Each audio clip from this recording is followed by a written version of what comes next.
সন্ত ৰামপাল গুৰু মহাৰাজ হৈছে এনে এজন মহাপুৰুষ যিজনে নিজৰ সত্য ভক্তি, তত্ত্বজ্ঞান, কৰোণা আৰু সেৱাৰ বলত সমাজত এক নতুন আদৰ্শ বলবৎ কৰিছে। সন্ত ৰামপাল গুৰু মহাৰাজৰ নেতৃত্বত তেওঁৰ সকলো সৎলোক আশ্ৰমে কৰা বিস্ময়কৰ সমাজ কল্যাণমূলক কামে সমাজখনক সোণালী ভৱিষ্যতৰ এক নতুন আশা দেখুৱাইছে।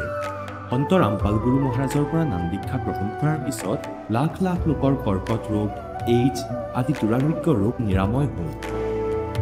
সন্তজনাৰ জ্ঞানৰ পৰা অনুপ্ৰাণিত হৈ তেওঁৰ অনুগামীসকলে লাখ লাখ ইউনিট ৰক্তদান কৰে। সন্তজনাই লাখ লাখ ভগ্নী কন্যাৰ যৌতুকমুক্ত বিয়াৰ আয়োজন কৰালে। সন্তজনাই লাখ লাখ মানুহক ড্ৰাগছ আসক্তিৰ পৰা মুক্ত কৰিলে। কোটি কোটি ধ্বংসপ্ৰাপ্ত পৰিয়াল শান্তিত লাগিল। সন্তজনাৰ আশ্ৰমত সমাৱেশৰ সময়ত বিনামূলীয়া চকুৰ চিকিৎসা আৰু দন্ত চিকিৎসাৰ ব্যৱস্থা কৰা হয়। সন্ত ৰামপাল গুৰু মহাৰাজৰ দ্বাৰা পৰিৱেশ সুৰক্ষাৰ উদ্দেশ্যে সময়ে সময়ে বৃহৎ পৰিসৰত বৃক্ষৰোপণ কৰা হয়। সন্তজনাই আৰ্তজনক তাৎক্ষণিক সকাহ দিবলৈ এম্বুলেন্স সেৱা আৰম্ভ কৰিছিল। সন্তজনাই তেওঁৰ অনুগামীসকলক তেওঁলোকৰ শৰীৰ দান কৰিবলৈ অনুপ্ৰাণিত কৰে, যাতে মানৱতাৰ সেৱা আৰু চিকিৎসা ক্ষেত্ৰত উন্নতি কৰিব পৰা যায়। সন্ত ৰামপাল গুৰু মহাৰাজৰ সকলো আশ্ৰমত প্ৰতিদিনে বিনামূলীয়া ধৰ্মভোজৰ আয়োজন কৰা হয়, য'ত প্ৰতিবাৰেই প্ৰতিটো জাতি, প্ৰতিটো ধৰ্মৰ মানুহে একেলগে বহি ভোজন কৰে।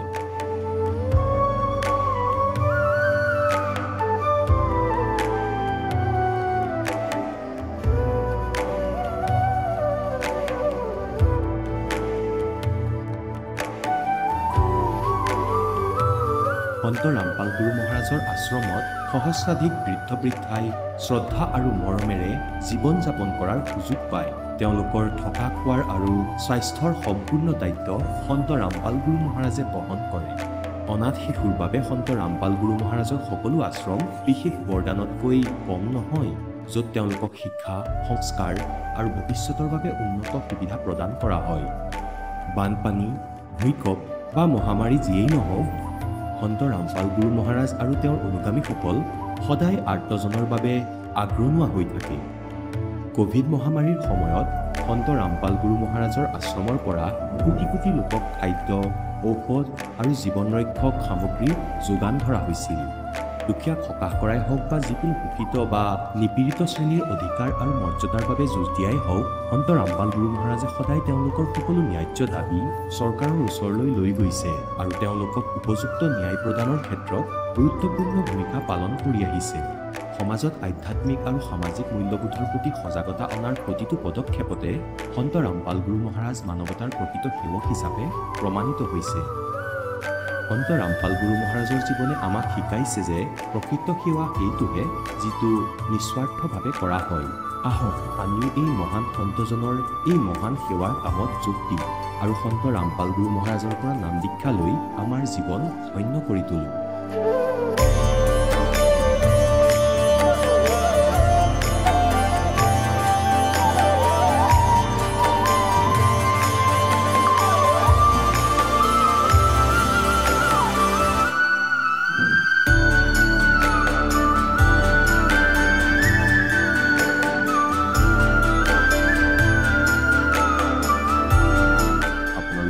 পৰিয়ালৰ সৈতে সৎলোক আশ্ৰমলৈ আন্তৰিকতাৰে আমন্ত্ৰণ জনোৱা হয়।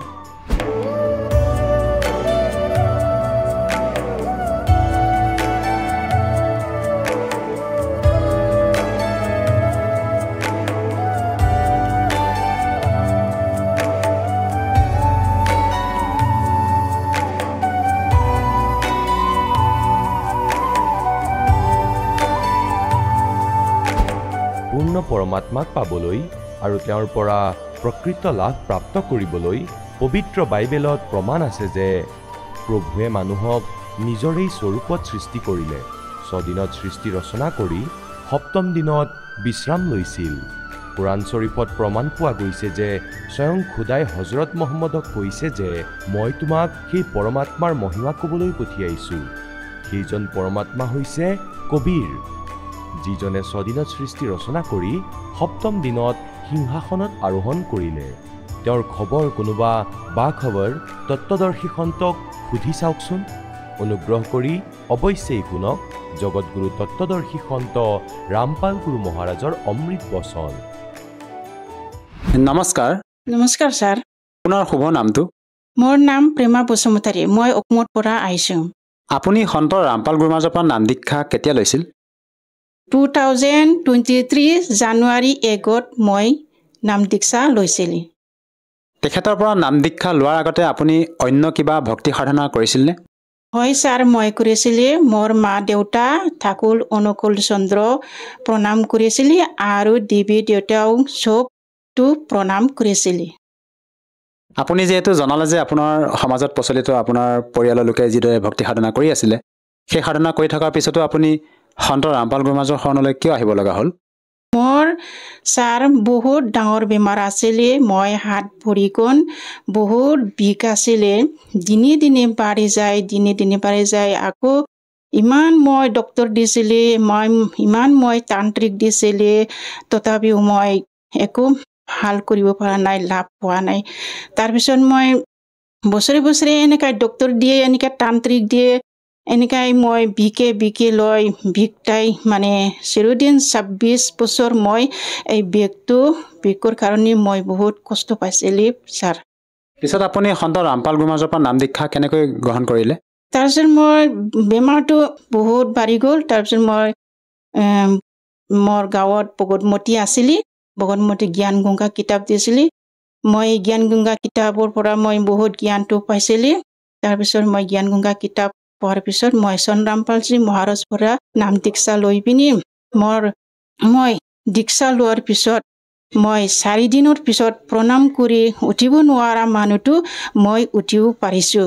আৰু মই এনেকৈ চন্দ্ৰ ৰামপালজী মহাৰাজে কৈছিলে জবটো ভালকৈ কৰক, এনেকুৱা কৈছিলে। মই জবটো পুৰা কৰিছে। মই 1500 এনেকুৱা কৰাৰ পিছত দিনে লাহে মোৰ বেমাৰটো ভাল হৈ গ'ল। আজি মই বহুত ভাল আৰু লাভ পাইছোঁ। মই যিহেতু আপুনি জনাইছে যে আপোনাৰ যি শাৰীৰিক সমস্যা আছিলে, সেই সমস্যাবিলাকৰ কাৰণে আপুনি বহুত কষ্টত আছিল আৰু বৰ্তমান সন্ত ৰামপাল গুৰু মহাৰাজৰ পৰা নাম দীক্ষা লোৱাৰ পিছতে আপোনাৰ সেই সমস্যাবিলাক দূৰ হ'ল।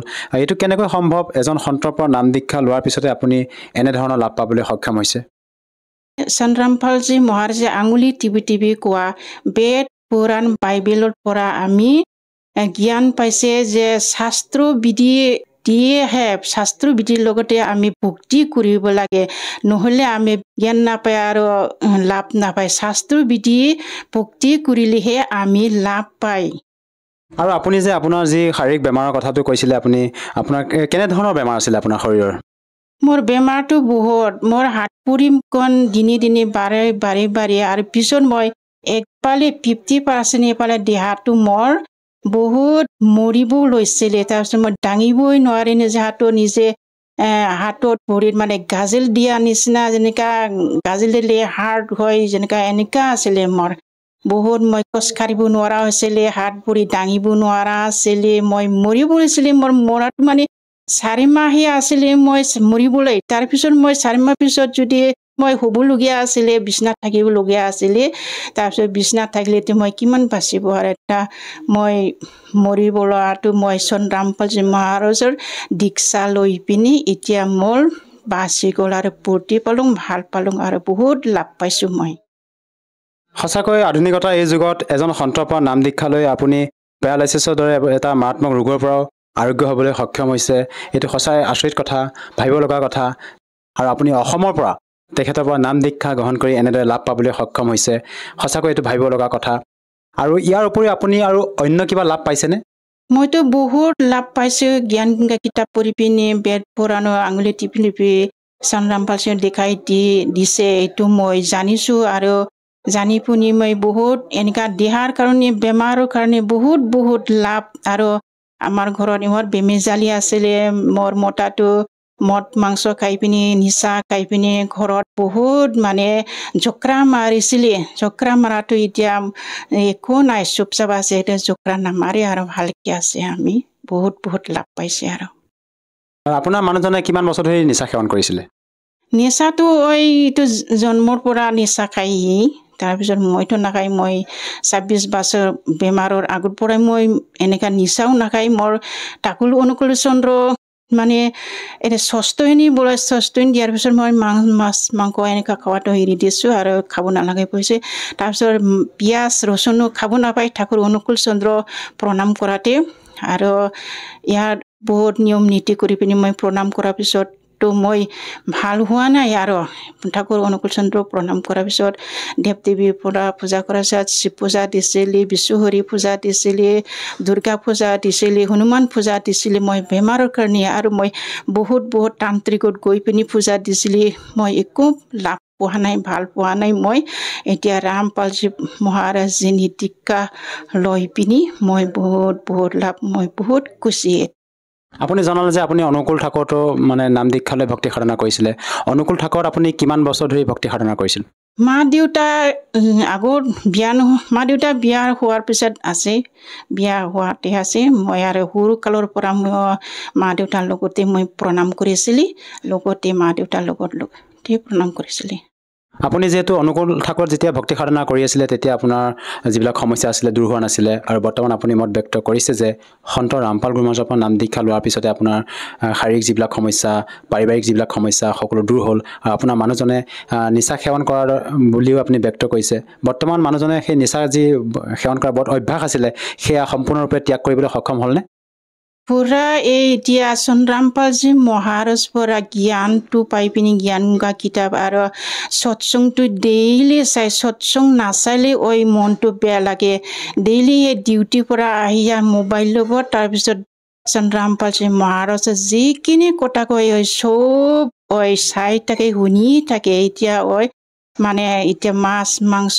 খোৱা মদ খোৱা এৰি দিছে চব ভালে আছে এতিয়া শান্তি বিধান ঘৰত আপুনি যেহেতু সন্ত ৰামপাল গুৰুমহাৰাজৰ পৰা নাম দীক্ষা লৈ বিভিন্ন প্ৰকাৰে লাভ পালে যিসকল দৰ্শকে আজি আপোনাক টিভি স্ক্ৰীণত প্ৰত্যক্ষ কৰি আছে তেওঁলোকক আপুনি কি বাৰ্তা দিব বিচাৰে যাতে তেওঁলোকেও আপোনাৰ দৰে উপকৃত হ'ব পাৰে মইতো এইটো ক'ব ৰামপালজীয়ে এতিয়া আঙুলি টিপি গীতা বেদ পুৰাণটোক দেখাই দি আছে আৰু জ্ঞান গংগা কিতাপখন জিনিকা ৰাহা কিতাপখন পঢ়িলে জ্ঞানটো পাব আৰু জ্ঞান নহ'লে কেনেকুৱা ভক্তি কৰিব ভক্তি জ্ঞান হ'লেহে মানুহ ভক্তি কৰিব পাৰিব মই যে আগৰ পৰা ইমান বেমাৰ আছিলে 26 বছৰ বেমাৰটো ৰামপালজী মহাৰাজৰ দীক্ষা লৈ পিনি মই ভাল হৈছে এতিয়া সমাজক মই কয় যে মোৰ নিচিনা যদি বেমাৰ আছে কাৰোবাৰ যদি বেমাৰ আছে ৰামপালজীৰ পৰা দীক্ষা ল'লে আপোনাৰ লগতো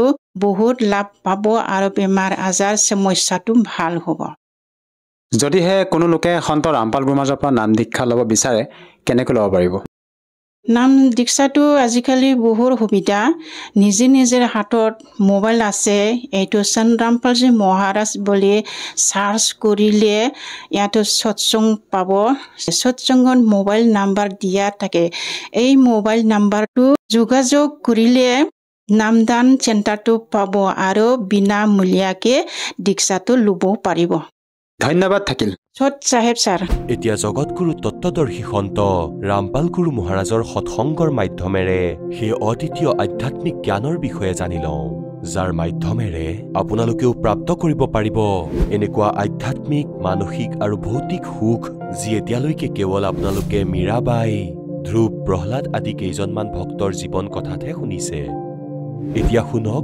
তত্ত্বদৰ্শী সন্তৰ সৈতে শাস্ত্ৰ অনুকূল ভক্তি সৎসংগ এনেকুৱা অদ্বিতীয় আধ্যাত্মিক জ্ঞান যাৰ প্ৰমাণ আছে সকলো ধৰ্মৰ সকলো পবিত্ৰ শাস্ত্ৰত সেই তত্ত্বজ্ঞান যি সচিদানন্দ ঘন ব্ৰহ্মৰ বাণীত আছে সেয়া কবিৰ বাণীত আছে ইয়াৰ বিষয়ে তত্ত্বদৰ্শী সন্তৰ ওচৰত গৈ বুজা তেওঁক দণ্ডৱত প্ৰণাম কৰিলে তেওঁ মৰমেৰে সেৱা কৰিলে শ্ৰদ্ধাৰে বিনম্ৰভাৱেৰে প্ৰশ্ন কৰিলে সেই তত্ত্বদৰ্শী সন্তই তোমাক সেই সচিদানন্দ ঘন ব্ৰহ্ম সেই পৰমাত্মাৰ বিষয়ে তথ্য দিব তত্ত্বজ্ঞান শুনাব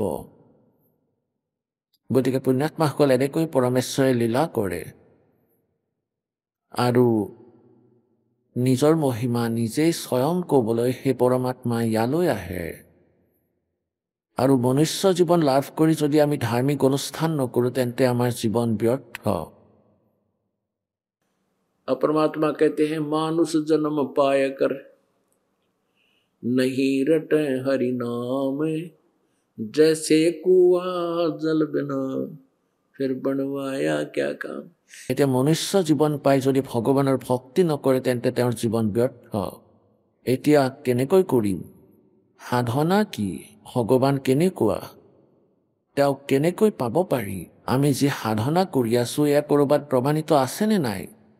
কাৰণ গীতাৰ অধ্যায় নম্বৰ 16 শ্লোক নম্বৰ 23-24 একেবাৰে কনচেপ্ট ক্লিয়াৰ কৰি দিয়া আছে যে যিয়ে শাস্ত্ৰবিধি ত্যাগ কৰি মনৰ মতে আচৰণ কৰে তেওঁ না কোনো সুখ লাভ কৰে, না তেওঁৰ গতি হয়, না তেওঁৰ কোনো সিদ্ধি হয়, অৰ্থাৎ ইউজলেছ, তেওঁৰ কোনো কাৰ্য সিদ্ধি নহয়। সিদ্ধিৰ অৰ্থ হ'ল যেনেকৈ আমি এই উদ্দেশ্যক সিদ্ধি কৰিবলৈ ধৰিছোঁ, মুক্তি প্ৰাপ্তিৰ বাবে ওলাইছোঁ, এয়া এইবোৰ সাধনাৰে সম্ভৱ নহয়। আকৌ 24 নম্বৰ শ্লোকত কোৱা হৈছে গীতাৰ অধ্যায় নম্বৰ 16 যে অৰ্জুন, ইয়াৰ দ্বাৰা তোমাৰ কৰ্তব্য আৰু অকৰ্তব্য ব্যৱস্থাত কোনটো ভক্তি মাৰ্গ কৰ্ম কৰিব লাগে আৰু কোনটো ভক্তি মাৰ্গ কৰিব নালাগে, কোনটো শাস্ত্ৰ অনুকূল, কোনটো শাস্ত্ৰ বিৰুদ্ধ, ইয়াৰ বাবে সৎগ্ৰন্থই প্ৰমাণ। অৰ্থাৎ সৎগ্ৰন্থৰ আধাৰত সাধনা কৰা। যদি কোনোবাই সৎগ্ৰন্থৰ বিৰুদ্ধে কোনো নাম মন্ত্ৰ বিধি কয়, সেয়া নকৰিবা, এয়া ইউজলেছ। গতিকে পুণ্যাত্মাসকল, পবিত্ৰ গীতা পাঠ হিন্দু সমাজৰ প্ৰায় সকলোৱেই কৰিছিল আৰু গীতাক শিৰোধাৰ্য মানিছিলে। এই ভুৱা গুৰুসকলে, ভুৱা ব্ৰাহ্মণ আৰু ঋষিসকলে আৰু মণ্ডলেশ্বৰে গীতাৰ বিষয়ে ক খও নাজানে। না এওঁলোকে বেদৰ বিষয়ে জানে, ক খও নাজানে বেদৰ বিষয়ে। আৰু এওঁলোকে বেদ কণ্ঠস্থ মুখস্থ কৰি থৈছে, চতুৰ্বেদী, ত্ৰিবেদী, দ্বিবেদী। গীতাক কণ্ঠস্থ মুখস্থ কৰি থোৱা বহুত মহৰ্ষি দেখিছোঁ। এজনী বুঢ়ী আছিল অজাত গাঁৱৰ, তেওঁৰ সৈতে আৰু এগৰাকী ভনীয়েক আছিল তেওঁৰ প্ৰতিবেশী। দুয়োগৰাকী আহিল নাম ল'বলৈ। সেই বুঢ়ীগৰাকীৰ বয়স প্ৰায় 65-70 হ'ব।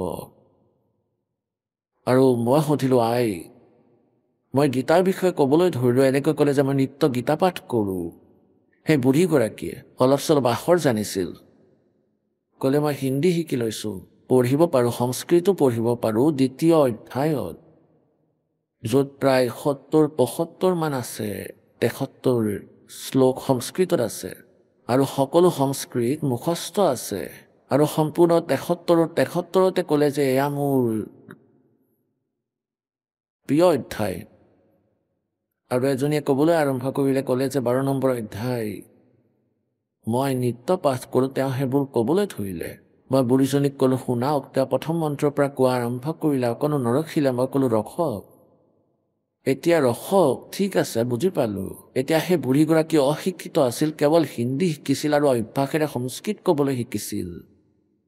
কিন্তু তেওঁ ইয়াত জনা নাছিল যে ইয়াত কি লিখা আছে গীতাত। ক'লে যে মই নাজানো ইয়াত কি লিখা আছে, এয়া মুখস্থ কৰিছোঁ, ডেইলি পাঠ কৰোঁ। মোক গুৰুদেৱে কৈছিল যে নিত্য পাঠ কৰা তোমাৰ সকলো সংকট দূৰ হৈ যাব। মই ক'লোঁ, সংকট দূৰ হ'লনে? ক'লে, নাই হোৱা, সেয়েহে আজি আপোনাৰ ওচৰত আহিছোঁ। গতিকে কোৱাৰ ভাৱাৰ্থ এয়া, পুণ্যাত্মাসকল, ये गुरुआ गाम बिगाड़े संतो गुरुआ गाम बिगाड़े और ऐसे कर्म जीव कला दिए ईब जड़े नहीं जाड़े। পাছত তেওঁ বুজালোঁ যে এনেকুৱা কৰা ইয়াৰ ভক্তি সঠিক নহয়। তেতিয়া গৈ কেইবাদিন পাছত সেই বুঢ়ীৰ ছেটিং হ'ল।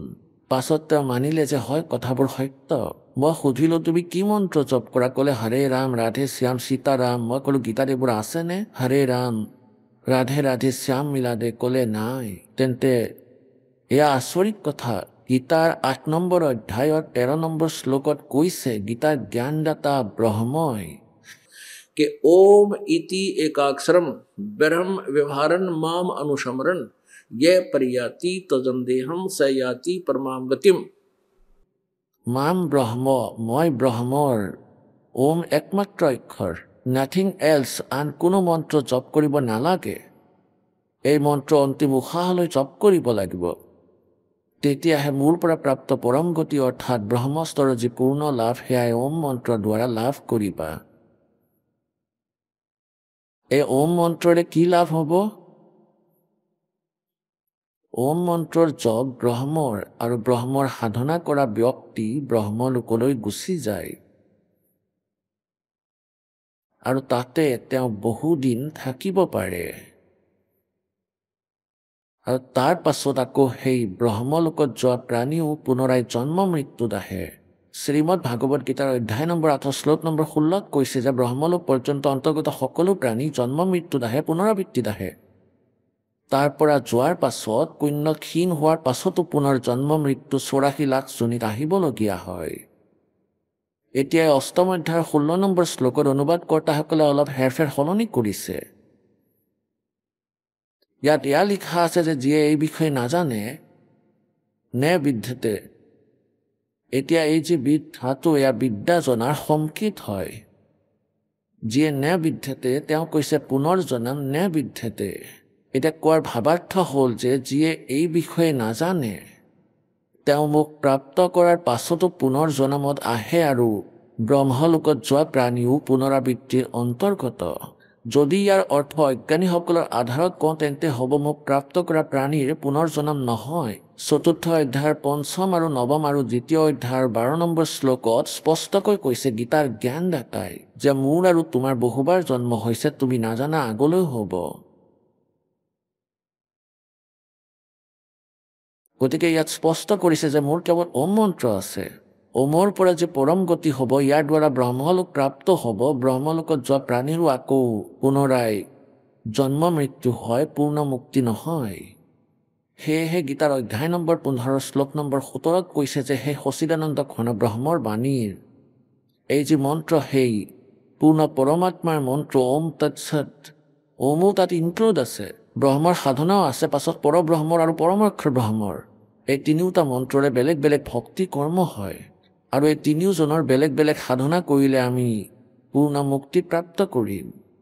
এতিয়া গীতাৰ অধ্যায় নম্বৰ 8 শ্লোক নম্বৰ 5 আৰু 7 গীতাৰ জ্ঞানদাতাই কৈছে তুমি মোৰ ভজন কৰা, মোৰ নাম জপ কৰা। মোৰ মন্ত্ৰ অষ্টম অধ্যায়ৰ 13 নম্বৰ শ্লোকত তেওঁ কৈছে যে যদি তুমি ইয়াৰ সাধনা কৰা তেন্তে মোক প্ৰাপ্ত কৰিবা, ব্ৰহ্মলোকত আহিবা। তুমি যুদ্ধও কৰা আৰু সাধনাও কৰা, মন্ত্ৰও জপ কৰা, নাম জপো কৰা, মোৰ স্মৰণ কৰা। আৰু অষ্টম অধ্যায়ৰ 8, 9, 10, 3 মন্ত্ৰত কৈছে যে সেই সচিদানন্দ ঘন ব্ৰহ্মৰ, সেই পৰম অক্ষৰ ব্ৰহ্মৰ পূজা কৰা। অষ্টম অধ্যায়ৰ প্ৰথম মন্ত্ৰত অৰ্জুনে সুধিছে কিম তৎ ব্ৰহ্ম। ইয়াৰ বিষয়ে অষ্টম অধ্যায়ৰ 3য় শ্লোকত কৈছে যে তেওঁ পৰম অক্ষৰ ব্ৰহ্ম। গীতাৰ জ্ঞানদাতাই কৈছে যে মোৰ পৰা ভিন্ন সেই পৰম অক্ষৰ ব্ৰহ্ম। গতিকে অষ্টম অধ্যায়ৰ 8, 9, 10 সেই পৰম অক্ষৰ ব্ৰহ্ম সচিদানন্দ ঘন ব্ৰহ্মৰ পূজা কৰিবলৈ কৈছে। ইয়াৰ বাবে কৈছে যে সেই তত্ত্বদৰ্শী সন্তৰ সন্ধান কৰা। তেওঁৰ মন্ত্ৰ 17 নম্বৰ অধ্যায়ৰ 23 নম্বৰ শ্লোকত কৈছে যে সেয়া ওম তৎসৎ 3টা মন্ত্ৰৰ। ইয়াৰ সাধনা কৰোতাজনে সেই পৰম দিব্য পুৰুষক প্ৰাপ্ত কৰিব, সেই পৰম অক্ষৰ ব্ৰহ্মক প্ৰাপ্ত কৰিব। আৰু 15 নম্বৰ অধ্যায়ৰ 1 পৰা 4 শ্লোকলৈকে শ্ৰীমদ ভাগৱত গীতাত কোৱা হৈছে যে সেই তত্ত্বদৰ্শী সন্তৰ পৰিচয় এয়া যে তেওঁ সমগ্ৰ ওলোটাকৈ ওলমি থকা সংখ্যাৰূপী বৃক্ষৰ সকলো বিভাগৰ বিষয়ে ক'ব।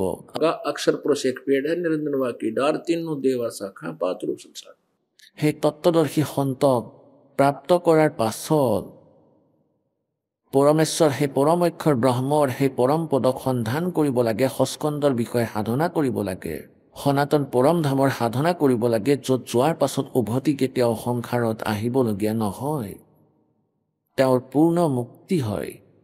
সেয়েহে গীতাৰ অধ্যায় নম্বৰ 18 শ্লোক নম্বৰ 62 কৈছে যে হে অৰ্জুন, তুমি সৰ্বভাৱেৰে সেই পৰমেশ্বৰৰ শৰণলৈ যোৱা, সেই পৰম অক্ষৰ ব্ৰহ্মৰ সচিদানন্দ ঘন ব্ৰহ্মৰ শৰণলৈ যোৱা, যাৰ কৃপাৰে তোমাৰ পৰম শান্তি আৰু সনাতন পৰম ধাম। সনাতন মানে আদি অনাদি, হে সদা আটাইতকৈ পুৰণি, আটাইতকৈ প্ৰথম জগতত সস্কন্দত চিৰদিনৰ বাবে থকা শাশ্বত স্থানত, শাশ্বত মানে কেতিয়াও বিনাশ নোহোৱা স্থানত, চিৰকাল থকা স্থানত, অৰ্থাৎ সতলোক সনাতন পৰম ধাম প্ৰাপ্ত হ'ব, তোমাৰ পূৰ্ণ মুক্তি লাভ হ'ব।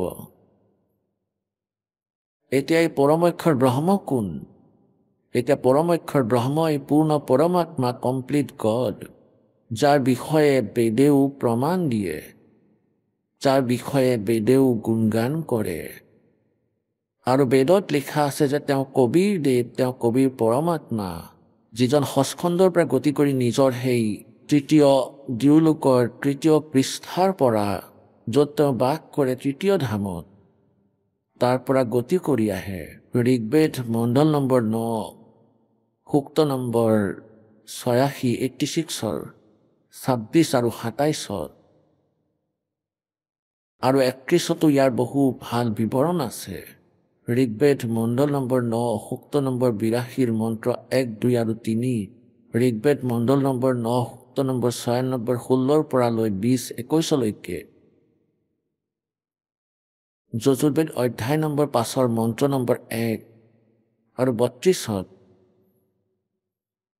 আৰু যজুৰ্বেদ অধ্যায় নম্বৰ 40 মন্ত্ৰ নম্বৰ 8 আৰু 17, আৰু বিভিন্ন ঠাইত গণনা নাই। এতিয়াতো এই চিম্পল কিছুমান শ্লোক আপোনালোকক কোৱা হৈছে। বেদটো কবি ভগৱানৰ মহিমাৰ দ্বাৰা ভৰি আছে, আৰু পৰমেশ্বৰে 600 বৰ্ষ আগতে কৈছিল যে বেদ মেৰা ভেদ হে, पर मैं ना वेदन के माही और जौन वेद से मैं मिलूं वेद जानते নাই। অৰ্থাৎ পৰমাত্মাই কৈছিলে যে চাৰিও বেদে মোৰ মহিমাৰ গুণগান কৰে, কিন্তু মোক পোৱাৰ বিধি বেদত নাই। বেদত কেৱল ব্ৰহ্মলৈকে সাধনা। যজুৰ্বেদ অধ্যায় নম্বৰ 40 শ্লোক নম্বৰ 15 লিখা আছে যে ওম কৰ্তু সমৰ কিলবে সমৰ কৃত্তম সমৰ, কেৱল ওম নাম ব্ৰহ্মলৈকে হে। 8 নম্বৰ অধ্যায়ৰ 13 নম্বৰ শ্লোকত গীতাত এই ব্ৰহ্মই কৈছে যে মাম ব্ৰহ্ম, মই ব্ৰহ্মৰ কেৱল ওম ইতি একাক্ষৰম, কেৱল ওম আখৰ। ইয়াৰ অন্তিম শ্বাসলৈকে উচ্চাৰণ কৰি স্মৰণ কৰি যোনে শৰীৰ এৰি যায় তেওঁ মোৰ ব্ৰহ্মলোকলৈ আহি যায়। গতিকে ওম নামটো ক্লিয়াৰ হৈ গ'ল, কিন্তু ওম তৎসৎ এয়া সাংকেতিক, সেইকাৰণে ইয়াত তত্ত্বদৰ্শী সন্তই ক'ব। গতিকে তেওঁ কি কৰিলে, পৰমাত্মাই সচখণ্ডৰ পৰা নিজৰ তৃতীয় ধামৰ পৰা গতি কৰি আহে। তাৰ পৰা আহে যদি ভগৱান কেৱল সৰ্বব্যাপক হয়, তেন্তে সৰ্বব্যাপক হোৱাৰ বাবে গতি শব্দটো হ'বই নালাগিছিল তেওঁৰ বাবে।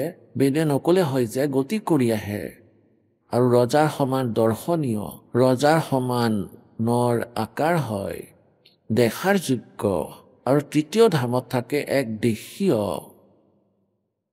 গতিকে পুণ্যাত্মাসকল, এনেতো এই আগৰ সকলো ঋষি এনেকুৱাই আছিলে, কিন্তু তেওঁলোকৰ কিছুমানে মালিকৰ বিধানৰ বিষয়ে অলপ চলপ জানিছিলে, আৰু এই বৰ্তমানৰ গুৰু আৰু এই নকলি ঋষি মহৰ্ষি দয়ানন্দৰ দৰে সকলেতো কখও নাজানে ভগৱানৰ বিষয়ে, আৰু তেওঁলোকে বহুত সমাজ, মানৱ সমাজক বিনষ্ট কৰি পেলাইছে।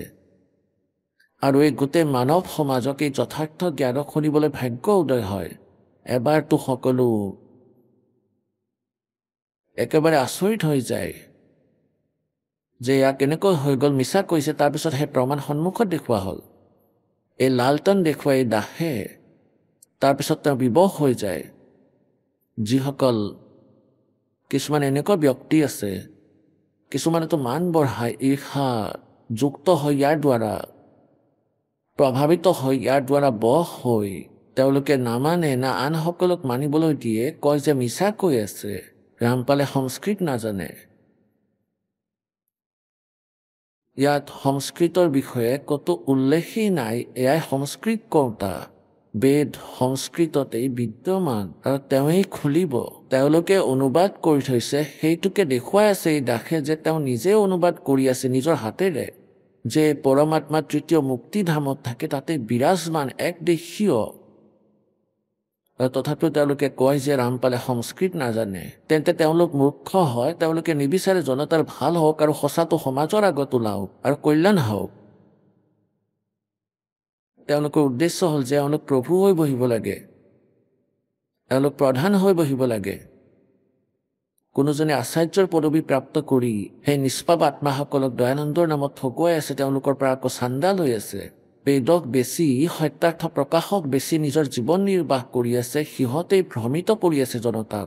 কিন্তু এতিয়াতো গ'ল সেই কথা, শ বৰ্ষ পাৰ হৈ গ'ল, জনসাধাৰণ শিক্ষিত হ'ল, আধুনিক উপকৰণ আমাৰ ওচৰত আছে, প্ৰজেক্টৰ আপোনালোকৰ সন্মুখত, আৰু পুস্তকে দাসৰ ওচৰত আছে আৰু আপোনালোকৰ সন্মুখত মুখামুখি কৰি দিওঁ আৰু চাব ভগৱানৰ মহিমা আপোনালোকে নিজেই চাব আৰু অবাক হৈ পৰিব আৰু দোষাৰোপ কৰিব সেই নকলি মহৰ্ষি দুষ্টসকলক যিসকলে অত্যাচাৰ কৰিলে গোটেই সমাজত ভ্ৰমিত কৰি পৰমাত্মাৰ পৰিভাষা নষ্ট কৰি পেলাইছে নিৰাকাৰ বুলি থিয়ৰী বনায় তেওঁলোকৰ নিজস্ব যিটো অজ্ঞান অনুভৱ আছে যে পৰমাত্মা নিৰাকাৰ হয় আৰু একদেশীয় নহয় এয়া তেওঁলোকৰ অজ্ঞান এন্ধাৰৰ অনুভৱ তেওঁলোক জ্ঞানহীন আছিলে বেদ জ্ঞানহীন আছিল না তেওঁলোকৰ ওচৰত ভক্তি ঠিক আছিল এতিয়া আমি ভগৱানক পাব লাগে পৰমাত্মাৰ লোকলৈ যাব লাগে আৰু জন্ম মৃত্যুৰ ৰোগ চিৰদিনৰ বাবে শেষ কৰিব লাগে গতিকে ইয়াৰ বাবে আমি স্বয়ং ইয়াৰ নিৰ্ণয় কৰিব লাগিব বেদ শাস্ত্ৰক বুজিব লাগিব যে সদগ্ৰন্থই কি কৈ আছে গীতাৰ অধ্যায় নম্বৰ 16 শ্লোক নম্বৰ 23-24 যিটো প্ৰমাণ দিয়া আছে যে তুমি শাস্ত্ৰবিধি ত্যাগ কৰি নিজৰ ইচ্ছা অনুসৰি নাম জপ কৰি আছা বা আন কিবা কৰি আছা ইয়াৰ কোনো ইউজ নাই বেদত কেৱল ওম নাম গীতাত কেৱল ওম নাম ইয়াৰ অতিৰিক্ত কোনো জপ আপোনালোকে যদি কৰে ইউজলেছ হয় আপোনালোকৰ নাম আৰু আকৌ সচিদানন্দ ঘন ব্ৰহ্মৰ বিষয়ে সেইটো আমি সদগ্ৰন্থৰ পৰাই বুজিব লাগিব সদগ্ৰন্থই সংকেত দি আছে যে সচিদানন্দ ঘন ব্ৰহ্মৰ এটা বাণী আছে সেয়া ভগৱানৰ মুখ কমলৰ পৰা উচ্চাৰিত হৈছে সেয়া কবিৰ বাণী আৰু সেই কবিৰ বাণীৰ মৰ্মগ্ৰাহী তত্ত্বদৰ্শী সন্তই আপোনাক ক'ব আৰু সেই তত্ত্বদৰ্শী সন্তই কেৱল 3 নামৰ জপ দিব আৰু 3 নামৰ জপ সেই 3টা স্থিতিক দিব সচিদানন্দ ঘন ব্ৰহ্মৰ বাণীত লিখা আছে ইও এখন সদগ্ৰন্থ এই সকলোবোৰক মিলাই সদগ্ৰন্থ বুলি যেনে পবিত্ৰ 4 বেদ পবিত্ৰ শ্ৰীমদ ভাগৱত গীতা আৰু পবিত্ৰ সচিদানন্দ ঘন ব্ৰহ্মৰ বাণী কবিৰ বাণী এইবোৰ আমাৰ অথেণ্টিক সদগ্ৰন্থ সেইবোৰৰ লগতে পুৰাণ পবিত্ৰ বাইবেল পবিত্ৰ কোৰাণ পবিত্ৰ পুৰাণ এইবোৰো সদগ্ৰন্থ কিন্তু এই সদগ্ৰন্থত পুৰাণ বাইবেল কোৰাণত এইবোৰত যি জ্ঞান আছে কোনো ঋষি সন্ত দেৱদূতে দিয়া জ্ঞান হয়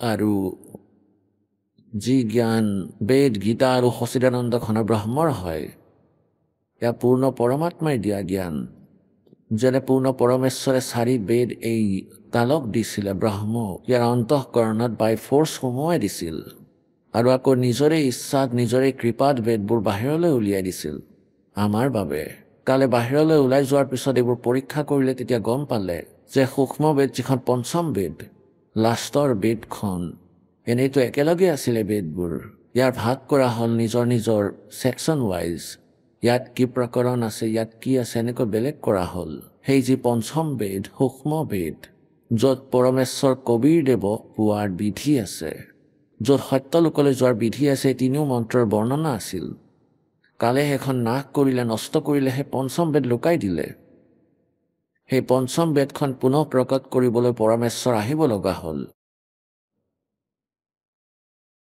আৰু সেই জ্ঞান এতিয়া সচিদানন্দ ঘন ব্ৰহ্মৰ বাণী কবিৰ বাণীত আছে গতিকে পুণ্যাত্মাসকল এতিয়া আমি কেনেকৈ গম পাম যে সেই মন্ত্ৰ কালে সমাপ্ত কৰি দিলে সেই জ্ঞান সমাপ্ত কৰি দিলে সংকেতহে দিলে যে ওম তৎসৎ এইবোৰ পৰমাত্মা পোৱাৰ মন্ত্ৰ গতিকে আমি সেই পৰমাত্মাক চিনি পাবলৈ আৰু এইটো ক্লিয়াৰ কৰিবলৈ স্পষ্ট কৰিবলৈ যে কোনটো মন্ত্ৰ মুক্তিদায়ক হয় ইয়াকো আমি সদগ্ৰন্থৰ পৰাই প্ৰমাণিত লাগিব আৰু সদগ্ৰন্থৰ বাহিৰৰ কোনো মন্ত্ৰ জপ সাধনা যদি আমি কৰোঁ সেয়া আমাৰ জীৱন নাশক বেদত ওমৰ বাহিৰে কোনো মন্ত্ৰ জপৰ কথা উল্লেখ নাই না গীতাত আৰু এটা কথা ক্লিয়াৰ কৰি দিয়া আছে যে এই যি মন্ত্ৰ সেইটো সন্তই দিব সেয়া পৰমাত্মাৰ বাণীৰ আগৰে পৰাই বিদ্যমান পৰমেশ্বৰে কবিৰদেৱে কৈছিল वेद मेरा भेद है मैं ना वेदन के माही और जौन वेद से मैं मिलूं সেইখন সূক্ষ্ম বেদ হয় সূক্ষ্ম বেদ পঞ্চম বেদ সেই বেদত যি লিখা আছে তাৰ পৰা মোৰ প্ৰাপ্তি হয় তাক এই বেদে নাজানে 4 বেদত এই জ্ঞান নাই এতিয়া পৰমেশ্বৰে কৈছে सो हम शब्द हम जग में लाए सार शब्द हम गोप छुपाए যিকোনো গ্ৰন্থত যিকোনো মহাপুৰুষৰ বাণী কেৱল সেই মহাপুৰুষসকলক বাদ দি যাক পৰমাত্মাই লগ পাইছে কবিৰ পৰমেশ্বৰে যিসকলক আহি লগ কৰিছিলে সাক্ষাৎকাৰ দিছিলে তেওঁলোকৰ বাণীক বাদ দি না পুৰাণত না বেদত না গীতাত না কোৰাণত না বাইবেলত ক'তো এই সোহম শব্দ আপুনি নাপায় परमेश्वर कहते हैं सो हम शब्द हम जग में लाए और फिर भी सार शब्द हम गुप्त छुपाए যি নিজৰ স্তৰৰ যি নিজকে পোৱাৰ কাৰণ ওম এইটো হ'ল ব্ৰহ্মৰ তত এইটো পৰব্ৰহ্মৰ মন্ত্ৰ গুপ্ত আৰু সৎ হৈছে সেই পৰম অক্ষৰ ব্ৰহ্মৰ মন্ত্ৰ যাক আমি সাৰ নাম বুলিও কওঁ और कहते हैं सार नाम हमने गुप्त छुपाए এতিয়া লুকুৱাই ৰাখিছে গতিকে আমি আৰম্ভ কৰিব লাগিব এতিয়া মধ্য প্ৰজন্মলৈকে এইটো বাধা কৰা আছিল ইয়াক ক্লিয়াৰ কৰা মানা আছিল আপোনালোক সেই পুণ্য আত্মা যাৰ জন্ম এই মধ্য প্ৰজন্মত হৈছে এতিয়া আপোনালোকৰ মুক্তি অতি সহজে হ'ব কিন্তু অন্তিম শ্বাসলৈকে মৰ্যাদাত থাকিব লাগিব ফৰ্মুলা কৈছে যে द्वार धनी के पड़ा रहे धक्के धनी के खावे सो काल झक झोल ही पर द्वार छोड़ ना जावे तो ऐसे हम परमात्मा पाएंगे बोलो सतगुरुदेव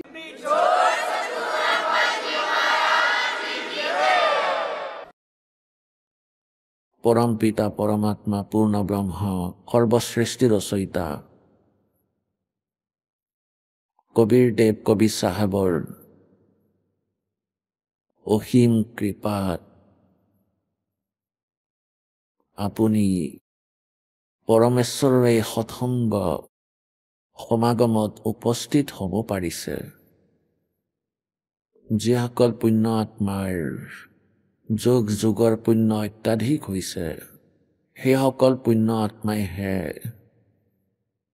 সৎসংগ শুনিবলৈ পায় যেতিয়ালৈকে আমি সৎসংগ নাপাওঁ আমি আমাৰ মনুষ্য জীৱন ব্যৰ্থ কৰি থাকোঁ আৰু সৎসংগৰ পাছত আমাৰ এই জ্ঞান হয় যে পৰমেশ্বৰে আমাক মনুষ্য শৰীৰ কিয় প্ৰদান কৰিছে পৰমাত্মা কবিৰ দেৱ কবিৰ পৰমেশ্বৰে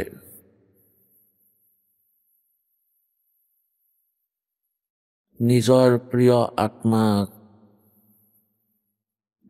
প্ৰিয় আত্মা যিসকল তেওঁৰ পৰা বিচ্ছেদ হৈ ইয়াত কালৰ জালত বন্দী হৈ পৰিছে যথাৰ্থ জ্ঞান দিবলৈ স্বয়ং সৎলোকৰ পৰা গতি কৰি আহে আৰু নিজকে পোৱাৰ বিধি ঠিকমতে তেওঁৱেই কৈ যায় তেওঁ সুশৰীৰে আহে আৰু সুশৰীৰে যায়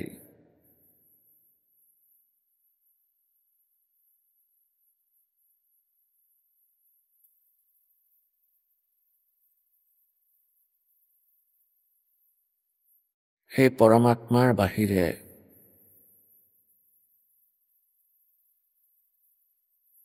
কোনো প্ৰাণী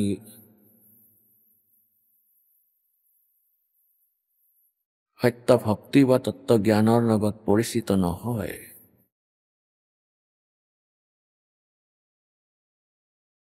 এই কাল ভগৱানে আমাক সকলো প্ৰাণীকে ইয়াত ফুল পথে নি আছে আৰু নিজৰ স্বাৰ্থৰ বাবে আমাক বন্দী কৰি ৰাখিছে ইয়াত পৰম পিতা পৰমাত্মা কবিৰ দেৱে আমাক কালৰ জাল বুজাই আৰু ইয়াৰ পৰা ওলোৱাৰ উপায় বিধি কৈ দিয়ে তাৰ বাবে সৰ্বপ্ৰথমে পৰমাত্মাই আমাক সোঁৱৰাই দিয়ে যে তুমি ইয়াৰে বাসিন্দা নহয় এই পৃথিৱী লোক আপোনাৰ নহয় সন্তান সম্পত্তি এই শৰীৰো আপোনাৰ অস্থায়ী আৰু আপুনি ইয়াক ত্যাগ কৰি যাব যদি সম্পূৰ্ণ পৃথিৱীৰ ৰাজ্যও আপোনাৰ প্ৰাপ্ত হৈ যায় তথাপিও আপুনি ইয়াক এৰি যাব।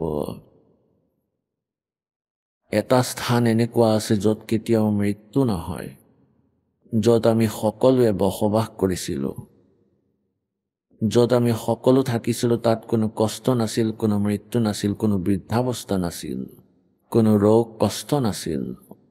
এতিয়া আটাইতকৈ ডাঙৰ সমস্যা আমাৰ সন্মুখত এইটো আহিছে যে আমাৰ এইটো বিশ্বাস নাই হোৱা যে সঁচাকৈ এনে কোনো স্থান আছে যেনেকৈ আমি শুনি আছো। এইটো বিশ্বাস কৰিবলৈ বহুত প্ৰমাণ আছে, বহুত উপায় আছে। যেনে পৰমেশ্বৰ কবীৰদেৱে আহি এই জ্ঞান কৈ দিলে। পৰমেশ্বৰ কবীৰদেৱে আৰু বহুতো মহাপুৰুষক, সেই ভাল আত্মাসকলক সেই সত্যলোকৰ দৰ্শন কৰালে আৰু আকৌ তেওঁলোকক ঘূৰাই পঠালে। উদ্দেশ্য এয়াই আছিল যে সেই পৰমাত্মাই নিজৰ সাক্ষী তৈয়াৰ কৰিব, যি সেই পৰমেশ্বৰক দেখি সত্যলোকক নিজ চকুৰে চাই আকৌ তেওঁৰ সাক্ষী দিয়ে, যাৰ দ্বাৰা অন্য প্ৰাণীৰ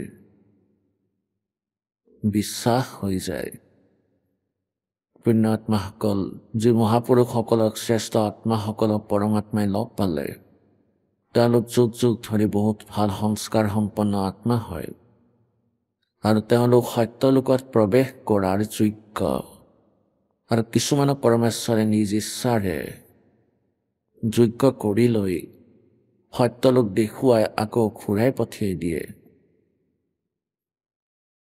এতিয়া আমি ইয়াক বিশ্বাস কৰিব লাগিব, এনেদৰে বিশ্বাস কৰিব লাগিব যিসকল মহাপুৰুষে সস্কন্ধ দেখিলে, সত্যলোক দেখিলে, তাত পৰমেশ্বৰক দেখিলে আৰু তাৰ সুখৰ বিষয়ে জনাই দিলে, তাৰ স্থিতিৰ সৈতে পৰিচয় কৰালে, নিজৰ এফিডেভিট লিখি দিলে, নিজৰ অমৃত বাণী প্ৰমাণ দিলে। গতিকে এইদৰে আমি বিশ্বাস কৰিব লাগিব যে আমি সত্যলোকৰ পৰা আহিছিলোঁ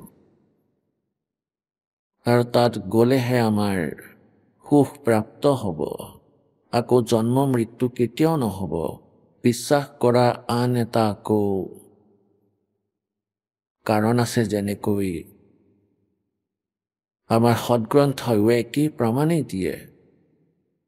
শ্ৰীমদ ভাগৱত গীতা অধ্যায় নম্বৰ 18 শ্লোক নম্বৰ 62 গীতাৰ জ্ঞানদাতাই কৈছে যে অৰ্জুন, তুমি সৰ্বভাৱেৰে সেই পৰমেশ্বৰৰ শৰণত যোৱা, যাৰ কৃপাৰে তুমি পৰম শান্তি আৰু সনাতন পৰম ধামক প্ৰাপ্ত হ'বা। সনাতন পৰম ধাম, শাশ্বত স্থানম। শাশ্বত মানে সদা বৰ্তমান, যি কেতিয়াও বিনাশক প্ৰাপ্ত নহয়, যাৰ কেতিয়াও বিনাশ নহয়, অমৰ স্থান। আৰু তাত পৰম শান্তি হ'ব, তাত সৰ্বসুখ হ'ব আৰু তাত যোৱাৰ পিছত আকৌ জন্ম মৃত্যু নহয়। গীতাৰ অধ্যায় নম্বৰ 15 শ্লোক নম্বৰ 1 পৰা 4 স্পষ্ট কৰিছে যে যেতিয়া তোমাৰ তত্ত্বদৰ্শী সন্ত প্ৰাপ্ত হ'ব। আহক আমি এতিয়া সেই শ্ৰদ্ধালুসকলৰ অনুভৱবোৰ জানো, যিসকলে জগতগুৰু তত্ত্বদৰ্শী সন্ত ৰামপাল গুৰু মহাৰাজৰ পৰা দীক্ষা প্ৰাপ্ত কৰিছে তথা তেওঁ কোৱা ভক্তি মাৰ্গ এওঁলোকে অৱলম্বন কৰি আছে। হয়, নমস্কাৰ। নমস্কাৰ সৎসাহেব ছাৰ। কি নাম আপোনাৰ? ৰাধা গণেশ যাদৱ। ৰাধা, আপুনি ক'ৰ পৰা আহিছে? জিলা সাতাৰাম, মহাৰাষ্ট্ৰৰ পৰা। হয়, কি কৰে আপুনি? মই আগতে এটা কোম্পানীত একাউণ্টেণ্ট আছিলোঁ। বৰ্তমান মোৰ কবিৰ চাহেব জেন্টছ ৱেৰ গাৰ্মেণ্টৰ কাপোৰৰ দোকান আছে নিজৰ। ৰাধা, আপুনি সন্ত ৰামপালদেৱ মহাৰাজৰ শৰণলৈ অহাৰ আগতে কি ভক্তি সাধনা কৰিছিল?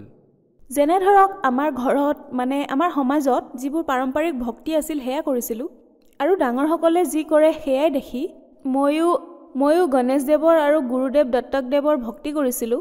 সৰুৰে পৰা ভগৱান মোৰ বাবে বহুত প্ৰিয় আছিলে। তেওঁৰ মূৰ্তি যেতিয়াই মই দেউতাৰ লগত যলৈকে ওলাই নাযাওঁ কিয় তেওঁলোকৰ মূৰ্তি কিনি আনিছিলোঁ ঘৰত তেওঁলোকক স্থাপন কৰিছিলোঁ মন্দিৰত তেওঁলোকৰ লগত ঘণ্টাজুৰি কথা পাতিছিলোঁ যে আপুনি ভগৱান কেতিয়াবাতো আপুনি সন্মুখলৈ আহিব এনেকৈয়ে ভক্তি কৰিছিলোঁ গতিকে মই এনেকৈয়ে সৰুৰ পৰা ভক্তি কৰিছিলোঁ যেতিয়া মই ডাঙৰ হৈ স্কুল যাবলৈ ধৰিলোঁ যেতিয়া মই কলেজলৈ গৈছিলোঁ তেতিয়া মই মহাৰাষ্ট্ৰত সন্তৰ ভূমি আছে গতিকে মই জ্ঞানেশ্বৰী গ্ৰন্থখন পঢ়িলোঁ ভাগৱত গীতা পঢ়িলোঁ গতিকে তাৰ পৰা মোৰ আগ্ৰহ জাগিল যে এয়া কিবা বেলেগ গতিকে মই ইয়াৰ ওপৰত ষ্টাডি কৰিব ধৰিলোঁ যেনে ধৰক ৰাতি 9ৰ পৰা 12 বজালৈ তেওঁলোকে প্ৰবচন দিছিলে কীৰ্তন হৈছিলে মই সেয়া শুনিবলৈ গৈছিলোঁ মই ডায়েৰীলৈ গৈ সকলো নোট কৰিছিলোঁ যে তেওঁলোকে এটা অধ্যায় লয় অথবা এটা দোহা লয় সেই বিষয়ে বিস্তাৰিতভাৱে তেওঁলোকে কথা পাতে কয় যে আমি কেনেকৈ জীয়াব লাগে কি কৰিব লাগে গতিকে মোৰ ভাল লাগিব ধৰিলে গতিকে মই তাৰ ওপৰত ষ্টাডি কৰিলোঁ আৰু মই নিজেই এক বক্তা হৈ গ'লোঁ ময়ো প্ৰবচন দিব ধৰিলোঁ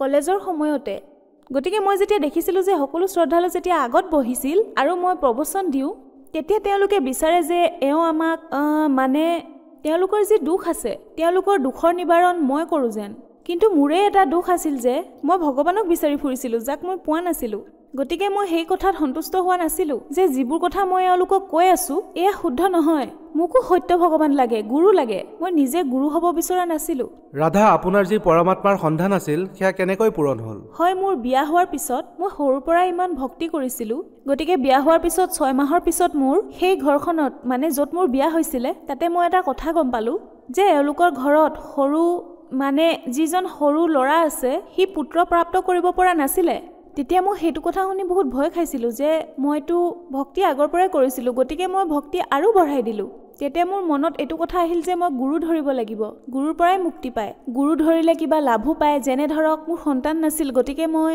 তেওঁক বিচাৰিছিলোঁ গতিকে মই ৰত্নাগিৰিলৈ গৈ নৰেন্দ্ৰ মহাৰাজ নামৰ এজন আছে তেওঁৰ পৰা নাম দীক্ষা ল'লোঁ তেওঁৰ ভক্তি কৰিবলৈ ধৰিলোঁ তেওঁ গান গানাতে পুতে এনেকুৱা মন্ত্ৰ দিলে মই কৰিব ধৰিলোঁ মই বছৰ দিন সেই মন্ত্ৰ কৰিলোঁ মনৰ পৰা কৰিছিলোঁ কিন্তু সন্তান প্ৰাপ্ত কৰা নাছিলোঁ ইয়াৰ লগে লগে মই ডক্টৰৰ ট্ৰিটমেণ্টো লৈ আছিলোঁ যেনে ধৰক মোৰ হাজবেণ্ড আৰ্মিত আছিলে গতিকে মই হাৰিয়ানা পাঞ্জাব য'তে মই তেওঁৰ লগত যাওঁ যলৈকে যাওঁ তাতেই ডাঙৰ ডাঙৰ ডক্টৰক দেখুৱাইছিলোঁ ঠিক তেনেদৰে মই দিল্লীতো আহিছিলোঁ তাতে এখন RR নামৰ ডাঙৰ হস্পিটেল আছে তাতে বাহিৰৰ পৰা বহুত ডক্টৰ আহে মানে বিদেশৰ পৰা ডক্টৰ আহে তেওঁলোককো দেখুৱাইছিলোঁ মানে কৈছিলে যে তেওঁলোকে মোৰ ৰিপৰ্ট নীল আছে মোৰ তাত এনেকৈ কোনো ইস্যু নাই যে সন্তান নহ'ব তথাপিও মোৰ সন্তান হোৱা নাছিলে এনেও মোৰ আধ্যাত্মিকতাত অলপ বেছি ৰুচি আছিল গতিকে মই ভগৱানৰ ওপৰত বিশ্বাস ৰাখিছিলোঁ যে আছে ভগৱান তেওঁক পাম গতিকে মই এনেকৈয়ে ভক্তি কৰি আছিলোঁ আৰু তেতিয়াই মোৰ হাজবেণ্ডে জম্মু কাশ্মীৰৰ পৰা মোক ফোন কৰিলে আৰু মোক সন্ত ৰামপালদেৱ মহাৰাজৰ বিষয়ে ক'লে যে এনেকুৱা সন্ত এজন আছে তেওঁৰ জ্ঞান গংগা নামৰ এখন কিতাপ কুৰিয়াৰ কৰি মই তোমাক পঠিয়াই আছোঁ তুমি পঢ়িবা তেওঁৰ সৎসংগ আহে সেয়াও শুনিবা এখন মেমৰি কাৰ্ডো ল'বা আৰু ডাউনলোড কৰিবা ইউটিউবৰ পৰা এনেকৈয়ে তেওঁ মোক সকলো কথা ক'লে যে তুমি বিচাৰি চাৰ্চ কৰিলে তেওঁৰ সৎসংগ নিশ্চয় পাবা তেওঁ মোক কিতাপখন পঠিয়ালে তেতিয়া মই সেই কিতাপখন পঢ়িব ধৰিলোঁ তেওঁৰ সৎসংগ চাবলৈ আৰম্ভ কৰিলোঁ আপোনাক মই কৈছিলোঁ মোৰ আধ্যাত্মিকতাৰ প্ৰতি অলপ বেছি ৰুচি আছিল গতিকে যেতিয়া মই গ্ৰন্থখন পঢ়িছিলোঁ তেতিয়া মই বুজিব ধৰিছিলোঁ যে সঁচাকৈয়ে এওঁ সন্ত ৰামপালদেৱ মহাৰাজে প্ৰভুৰ সৈতে কৈছে যে ভাগৱত গীতাত কি আছে জ্ঞানেশ্বৰীত কি আছে আৰু মই যে পঢ়ি আছিলোঁ মানে মই প্ৰবক্তা হৈ সকলোকে শুনাই আছিলোঁ সেই সকলোবোৰ ভুল আছিল মই যিবোৰ কৈ আছিলোঁ সেই সকলোবোৰ শাস্ত্ৰ বিৰুদ্ধ আছিল আৰু মই যে এতিয়া জ্ঞান গংগা কিতাপখনত পঢ়ি আছোঁ টিভি চেনেলত দেখি আছোঁ সেই সকলোবোৰ অধ্যায়ৰ এটা এটা অৰ্থ প্ৰমাণৰ সৈতে কৈ আছে তেওঁ আমাক তেতিয়াহে মই কথাবোৰ বুজি পালোঁ মই গোটেই কিতাপখন পঢ়িলোঁ তেওঁৰ সৎসংগও শুনিলোঁ এই সকলোবোৰ জ্ঞান বুজি সন্ত ৰামপালদেৱ মহাৰাজৰ পৰা নাম দীক্ষা বৰবালা আশ্ৰম হটলুক হাৰিয়ানালৈ গৈ 25 ডিচেম্বৰ 2013ত মই সন্ত ৰামপালদেৱ মহাৰাজৰ পৰা নাম দীক্ষা ল'লোঁ আপুনি কৈছে যে আপুনি সন্ত ৰামপালদেৱ মহাৰাজৰ পৰা নাম দীক্ষা ল'লে আপুনি বহুত গুৰুও বনালে তেওঁলোকক নিজৰ সমস্যাৰ কথাও ক'লে কিন্তু তাৰ পিছতো আপুনি একো সমাধান নাপালে ডক্টৰৰ ওচৰলৈও গ'ল আপুনি নিজৰ সমস্যা লৈ আপুনি বহুত ট্ৰিটমেণ্টো কৰালে কিন্তু আপুনি যেতিয়া সন্ত ৰামপালদেৱ মহাৰাজৰ আশ্ৰমলৈ যায় তেতিয়া আপুনি সন্ত ৰামপালদেৱ মহাৰাজৰ লগত কি কথা পাতিলে তেওঁক আপুনি লগ পালেনে আপুনি আপোনাৰ সমস্যা সন্ত ৰামপালদেৱ মহাৰাজক ক'লেনে হয় বহুত ভাল প্ৰশ্ন এটা সুধিছে আপুনি যেনে ধৰক মই আপোনাক কৈছোঁৱে মই আগতে দুজন গুৰু বনাইছিলোঁ যেতিয়া মই সেই গুৰুসকলক লগ কৰিবলৈ গৈছিলোঁ তেতিয়া মই তাতে দেখিলোঁ যে তাতে VIP লাইন বেলেগ থাকে পুলিচৰ লাইন বেলেগ থাকে, আৰ্মিৰ লাইন বেলেগকৈ থাকে, আৰু যিসকল দুখীয়া তেওঁলোকৰ লাইন বেলেগ। আৰু যেতিয়া দৰ্শনৰ বাবে ৰাতিপুৱা গ'লে গধূলি নম্বৰ আহে, তেতিয়া কৈ দিয়ে যে গুৰুদেৱে এতিয়া দৰ্শন দিব নোৱাৰে, কাইলৈ আপোনালোকে আহিব। গতিকে মই এইটো কথা বুজিব পৰা নাছিলোঁ, মানে এইটো বুজিব নাছিলোঁ যে আমি নিজৰ দুখৰ বাবে যেতিয়া তেওঁৰ ওচৰলৈ আহোঁ আৰু তেওঁ আমাক লগো নকৰে, যিহেতু আমি ইমান দূৰৰ পৰা আহিছোঁ, তেন্তে আমি থাকিম ক'ত? গতিকে তাত থাকিবৰ বাবেও পইচা দিব লাগিছিল, খাবৰ বাবেও পইচা দিব লাগিছিল, যদি কম্বল ল'ব বিচাৰোঁ তেতিয়া তাৰ বাবেও পইচা দিব লাগে। কিন্তু যেতিয়া মই সন্ত ৰামপালদেৱ মহাৰাজৰ আশ্ৰমলৈ গৈছিলোঁ, মই এই ডিফাৰেঞ্চটো দেখিছিলোঁ। তাততো কেৱল এটাই লাইন আছে, লাগিলে VIP আহক, মন্ত্ৰী আহক, পুলিচ আহক, আৰ্মি আহক, যিয়ে নাহক কিয়, সকলোৱে এটা লাইনত যাব। তাততো ৰাতিপুৱাৰ পৰা গধূলিলৈকে গুৰুদেৱে প্ৰত্যেকজনকে লগ কৰি মূৰত হাত থৈ এজন এজনকৈ আশীৰ্বাদ দি তেওঁলোকক দুখৰ কথা সুধি সুধি দৰ্শন দি আছিলে। গতিকে এইটো এটা ডাঙৰ পাৰ্থক্য। মানে মই যি ন্যায় দিয়া ভগৱানক বিচাৰি আছিলোঁ, যে এই পৃথিৱীত ন্যায়নো ক'ত আছে, আৰু যদি সেয়া দিব পাৰে কেৱল ভগৱানেহে দিব পাৰে। কিন্তু যেতিয়া মই বৰবালা আশ্ৰম গ'লোঁ, তেতিয়া সন্ত ৰামপালদেৱ মহাৰাজৰ ৰূপত এয়া দেখিলোঁ, ইয়াতে ন্যায় পোৱা যায় আৰু তেওঁ সকলোকে এনেকৈ দৰ্শন দিয়ে। আৰু তেওঁ যেতিয়া দৰ্শন দিবলৈ আহে, লাগিলে যিমানেই ভিৰ নহওক কিয়, সন্ত ৰামপালদেৱ মহাৰাজে প্ৰত্যেকজনকে দৰ্শন দি প্ৰত্যেকজনৰ দুখৰ কথা শুনিহে উভতি গৈছিলে। এই ডিফাৰেঞ্চ মই এই দুজন গুৰুৰ মাজত দেখিলোঁ। যেতিয়া আমি বৰবালা আশ্ৰম গৈ পাইছিলোঁ, তেতিয়া 9:30 বাজি গৈছিলে।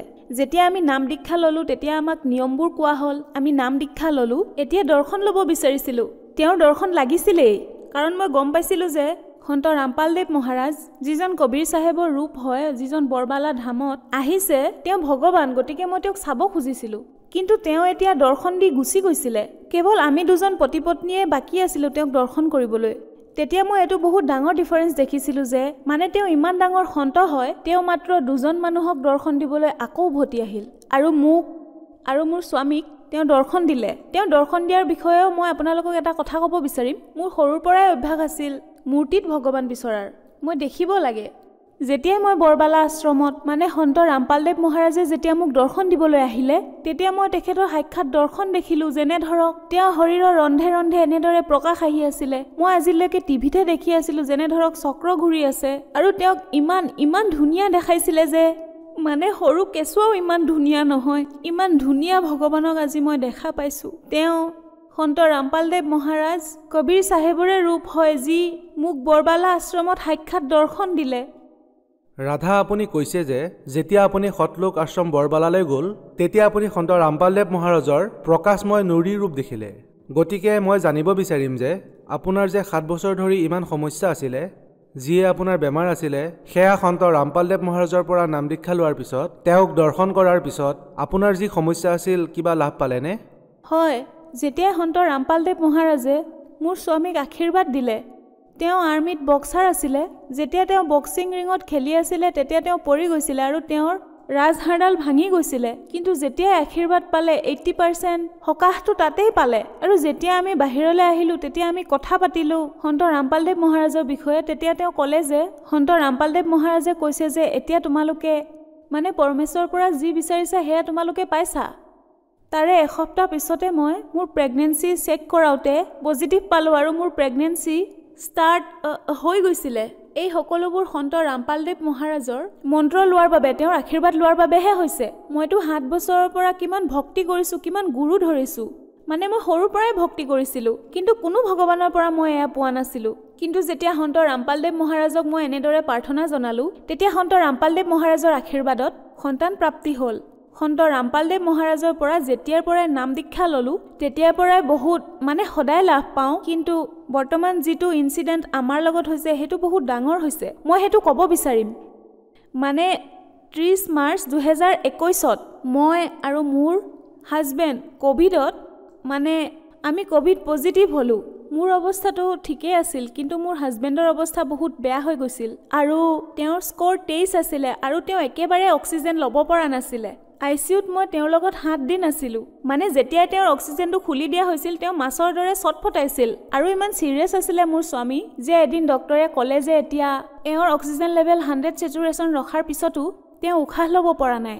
গতিকে ইয়াত তেওঁৰ ডিঙিটো কাটি ইয়াতে নলী এডাল ভৰাই তেওঁক অক্সিজেন দিব লাগিব। মই এইটো কথাত বহুত ভয় খালোঁ যে নহ'ব। মানে মই যিজন পৰমেশ্বৰৰ ভক্তি কৰোঁ, সন্ত ৰামপালদেৱ মহাৰাজৰ, তেওঁতো এনেকুৱা হ'বলৈ নিদিয়ে। মই সেই সময়তো ডক্টৰক একো কথা কোৱা নাছিলোঁ। মই আপোনাৰ লগত গধূলি কথা পাতিম বুলিহে ক'লোঁ। আৰু যেতিয়া মই প্ৰাৰ্থনা কৰিলোঁ, মানে মনে মনে আত্মাৰ পৰা প্ৰাৰ্থনা কৰিলোঁ সন্ত ৰামপালদেৱ মহাৰাজক, মানে আপুনি জীৱন দানটো দি দিলে আৰু উশাহ বঢ়োৱাটো আপোনাৰ বাবে ডাঙৰ কথা নহয়, মানে অক্সিজেনটো কমি গৈছিলে আৰু সেয়া বঢ়োৱাটো আপোনাৰ বাবে কোনো ডাঙৰ কথা নহয়। এনেকৈ মই মনে মনে প্ৰাৰ্থনা কৰিলোঁ আৰু সেইদিনাই ৰাতি কান্দি কান্দি মই সন্ত ৰামপালদেৱ মহাৰাজৰ লগত কথা পাতিলোঁ। সেইদিনাই 3 বজাত যিখন হস্পিটেলত মোৰ স্বামী আছিলে আৰু বেলেগ 11জন পেচেণ্ট আছিলে, যাৰ চেচুৰেশ্যন কাৰোবাৰ 80% আছিলে, কাৰোবাৰ 85% আছিলে, কিন্তু এওঁৰ বহুত কম আছিলে, 70-75 আছিলে। মানে আটাইতকৈ বেয়া স্থিতি এওঁৰ আছিলে। আটাইতকৈ প্ৰথমে এওঁ মৰিবলগীয়া আছিলে। ডক্টৰে কৈছিলে যে এওঁৰ ওপৰত তুমি পইচা খৰচ নকৰিবা।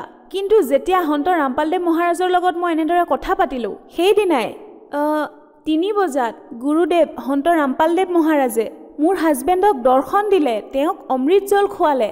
আৰু যেতিয়াই তেওঁক অমৃত জল খোৱালে, তেওঁৰ হাওঁফাওঁত যি 23% মানে ডেমেজ হৈ গৈছিলে, সেয়া ইমান মানে যেতিয়াই অমৃত জল খালে, যেতিয়া হাওঁফাওঁৰ মাজেৰে সেয়া গৈ আছিলে, তেওঁ অনুভৱ কৰিছিলে। তেতিয়াৰ পৰা তেওঁ চেচুৰেশ্যন বাঢ়িব ধৰিলে। ডক্টৰো আচৰিত হ'ল যে অপাৰেশ্যন কৰাব লাগিব, আৰু যেতিয়া তেওঁলোকে আহি দেখিলে যে এওঁৰ চেচুৰেশ্যনটো বাঢ়িছে, গতিকে অপাৰেশ্যন নালাগে। আৰু সেই 11টা পেচেণ্ট হস্পিটেলত যে আৰু আছিলে, যাৰ স্থিতি ভালেই আছিলে, আৰু মোৰ হাজবেণ্ডৰ স্থিতিহে বেছি বেয়া হৈ আছিলে। মই এসপ্তাহৰ কথা কৈ আছোঁ আপোনালোকক। এসপ্তাহৰ ভিতৰত সেই 11টাৰ 11টাই মৰি গ'ল। কিন্তু সন্ত ৰামপালদেৱ মহাৰাজৰ দয়াত মোৰ হাজবেণ্ড বাচি গ'ল আৰু তেওঁক অক্সিজেনৰ সৈতে ডিছচাৰ্জ দিয়া হ'ল। যি অক্সিজেন ডক্টৰে দিছিলে, সেই অক্সিজেন দি কৈছিলে যে আপুনি অন্ততঃ 3 মাহ এই অক্সিজেন ল'ব লাগিব, আপুনি খোজকাঢ়িব নোৱাৰিব, আপুনি বেড ৰেষ্টে ল'ব লাগিব। কিন্তু সন্ত ৰামপালদেৱ মহাৰাজৰ দয়াত 13 দিনহে মই নিজেই অক্সিজেন লগাইছিলোঁ, খুলিছিলোঁ, মই তেওঁৰ শুশ্ৰূষা কৰিছিলোঁ। গতিকে মই নিজ চকুৰে দেখিলোঁ যে 13 দিনৰ পিছত তেওঁৰ অক্সিজেন খুলিব পৰা হ'লোঁ আৰু তেওঁ খোজকাঢ়িবলৈও ধৰিলে। আৰু এই ডাঙৰ দয়া পৰমেশ্বৰে কৰিছিলে। আৰু মই আন এটা লাভ ক'ব বিচাৰিম, মোৰ সন্তান যেতিয়া 9 মহীয়া আছিলে, তেতিয়া মই আৰু মোৰ হাজবেণ্ড বাইকত গৈ আছিলোঁ। 70 স্পীডত মোৰ হাজবেণ্ডে গাড়ী চলাই আছিলে। তেতিয়া হঠাতে তেওঁৰ সন্মুখৰ পৰা কোনোবা আহি গৈছিলে। তেতিয়া তেওঁ ব্ৰেক মাৰি দিছিলে। সন্তানটো মোৰ কোলাতে আছিল। মই এনেকৈ পৰিলোঁ, মই গৈ আগত পৰিলোঁ। মোতকৈ 5 ফুট আগত মোৰ ল'ৰাটো গৈ পৰিল। সন্ত ৰামপালদেৱ মহাৰাজৰ দয়াত মই কেৱল ইয়াত মাত্ৰ এটা আচুৰহে খালোঁ, কিন্তু মোৰ যে ল'ৰাটো, তাৰ একোৱে নহ'ল। গতিকে এয়া কিমান ডাঙৰ চমৎকাৰ। মোৰ ইমান সৰু ল'ৰাটো, মই গৈ আগত পৰিলোঁ আৰু মোতকৈ আগত গৈ মোৰ ল'ৰাটো পৰিল। সি কিমান দুখ পাব লাগিছিল। কিন্তু সন্ত ৰামপালদেৱ মহাৰাজৰ দয়াত তাৰ একোৱে নহ'ল। গতিকে এয়া জীৱন দান দিলে মোৰ সন্তানটোক ৰামপালদেৱ মহাৰাজে। বাইদেউ, আপুনি কৈছে যে সন্ত ৰামপালদেৱ মহাৰাজে আপোনাক ইমানবাৰ জীৱন দান দিলে, আপোনাৰ সন্তানক জীৱন দান দিলে, ইমানবোৰ সমস্যাৰ পৰা বচালে। গতিকে আপুনি ভকত সমাজক কি বাৰ্তা দিব বিচাৰিব? মই মোৰ ভকত সমাজক, মোৰ ভাই ভনীসকলক এইটোৱে বাৰ্তা দিব বিচাৰিম যে চাওক, আমি সকলোৱে সুশিক্ষিত, সকলোৰে জ্ঞান আছে, আমি পঢ়িব লাগে। সকলোৰে কিবা নহয় কিবা দুখ সমস্যা আছেই। আমি সকলোৱে ভগৱানকে বিচাৰি ফুৰিছোঁ। গতিকে আমি এইটো চাব লাগে যে ভগৱান কোন হয়, আমি ইয়ালৈ কেনেকৈ আহিলোঁ। ময়ো আগতে বহুত কিতাপ পঢ়িছিলোঁ, গতিকে তাত কি লিখা আছিলে মই বুজিয়ে পোৱা নাছিলোঁ। কিন্তু যেতিয়া মই জ্ঞানগংগা কিতাপখন পঢ়িলোঁ, মই সৃষ্টি ৰচনাৰ বিষয়ে জানিলোঁ যে আমি ইয়ালৈ কেনেকৈ আহিলোঁ, এই কাল দেৱতা কোন হয়, আমাৰ লগত ইমানবোৰ ইনচিডেণ্ট কিয় হয়, ইয়াৰ পিছৰ কাৰণ কি, ইয়াৰ কিনো কাৰণ আছে। আমি বিচাৰিব লাগিব। কিন্তু আমি কি কৰোঁ, আমাৰ যিবোৰ পাৰম্পৰিক ভক্তি আছে, আমি অন্ধভাৱে সেই ভক্তি কৰি থাকোঁ আৰু কান্দি থাকোঁ যে আমাৰ লগত একোৱে ভাল নহয়। কিন্তু মই যি অনুভৱ কৰিছোঁ, আপোনালোকো যিহেতু শিক্ষিত হয়, গতিকে বহুত চেনেলত সৎসংগ আহে, সেইবোৰ আপোনালোকে শুনক। তেওঁৰ জ্ঞানগংগা কিতাপখন পঢ়ক, জীৱনৰ সুগম পথ পঢ়ক। ৰাধা, যিসকলে সন্ত ৰামপালদেৱ মহাৰাজৰ পৰা নাম দীক্ষা ল'ব বিচাৰে, তেওঁলোকে নাম দীক্ষা কেনেকৈ ল'ব পাৰিব? হয়, তেওঁৰ সৎসংগ বহুত চেনেলত আহে। তাতে নীলা ৰঙৰ শাৰী এটা আহে, তাতে বহুকেইটা নম্বৰ দিয়া থাকে। আপোনাৰ নিজৰ জিলাৰ নামদান কেন্দ্ৰৰ নম্বৰটো লৈ আপুনি তাতে নাম দীক্ষা ল'ব পাৰে। হয়, ধন্যবাদ। সৎ চাহেব।